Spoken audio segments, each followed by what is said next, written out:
Šonadēļ svarīgākais notikums bija valsts budžeta grozījuma pieņemšana Saeimā pirmajā lasījumā. Tomēr darbs pie budžeta grozījumiem turpinās, jo uz otro lasījumu valdība iesniegs vēl papildus ievērojamus izdevumu samazinājumus. Tāpat šonadēļ notika konsultatīvās padomes sēde, kurā lēmām par mikro uzņēmumu atbalsta programmu. Un šī ir tā lieta, kur arī vienreiz ir jānoved līdz rezultātam.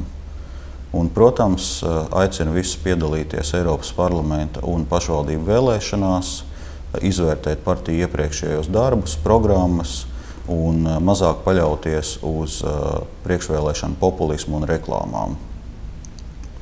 Nākošnedēļ man ir paredzēta vizīte pie Eiropas komisijas priekšsēdētāja Barozo kunga, kurā pārunāsim budžeta grozījuma izstrādes gaitu, strukturālās reformas un starptautisko aizdevēju tālākā kredīta saņemšanas nosacījumus. Par šo pašu jautājumu Rīgā turpināsies sarunas ar Starptautiskās valūtas fondu un Eiropas komisijas misiju.